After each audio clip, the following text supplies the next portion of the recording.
কর্তৃপক্ষের দায়িত্বশীল পর্যায় থেকে রিভিউ কিংবা ফুল ভেরিফাই নামে কালক্ষেপণ ও জল ফেলা করে বিষয়টিকে জটিল করে তোলা হচ্ছে।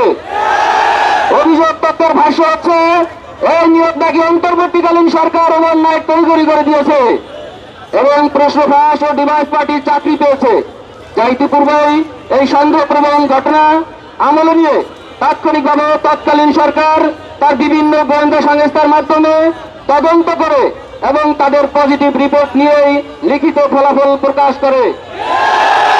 পরবর্তীতে কঠোর ভেরিফিকেশনের মাধ্যমে ভাইভা পরীক্ষা যেখানে 1:3 নেওয়ার কথা ছিল সেখানে 1:5 অনুপাতে প্রত্যেক জেলা প্রশাসক মহোদয়ের নেতৃত্বে অত্যন্ত সতর্কতা অবলম্বন করে নেওয়া হয় এবং দুয়াব কর্তৃক সফটওয়্যারের মাধ্যমে স্বয়ংক্রিয়ভাবে চূড়ান্ত সুপারিশ করা হয়। তার এই ধারাবাহিকতায় বর্তমান সরকারের সময়ে চূড়ান্ত কাগজপত্র, মেডিকেল ও ব্লাড টেস্ট এবং পুলিশ ভেরিফিকেশন ফর্ম জমাপূর্বক সশরীরে উপস্থিত হয়ে পরিচিতি প্রতিপাদন করা হয় এবং অধিদপ্তর তার সকল আনুষ্ঠানিকতা সম্পন্ন করে মন্ত্রণালয়ের অনুমোদনের অপেক্ষা রয়েছে।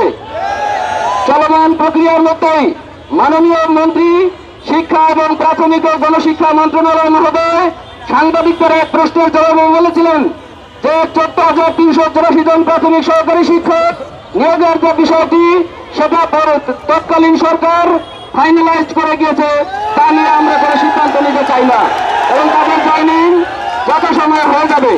এরপরেও এমন কি ইস্যু তৈরি হলো যে কর্তৃপক্ষ প্রায়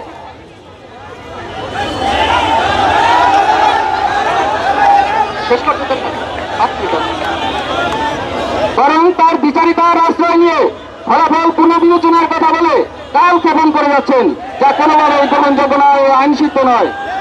কেউ কেউ বলেছেন দেশের আর্থসামাজিক অবস্থা ও বৈশ্বিক যুদ্ধ পরিস্থিতির জন্য আমাদের যোগদান দিচ্ছে না। একথার সাথে একমত হতে পারলাম না, কেননা অন্যান্য নিয়োগ কিন্তু যথাসময়ে নিয়োগ যথা নিয়মে চলছে, তাহলে শুধু আমাদের বেলায় কেন গড়িমসি?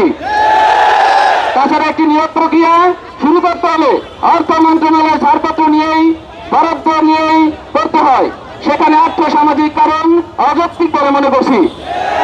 এমত অবস্থায় আমাদের মনে হচ্ছে শুধু মন্ত্রণালয় সদিচ্ছার অভাবে আটকে আছে আমাদের কাঙ্ক্ষিত নিয়োগ আদেশ।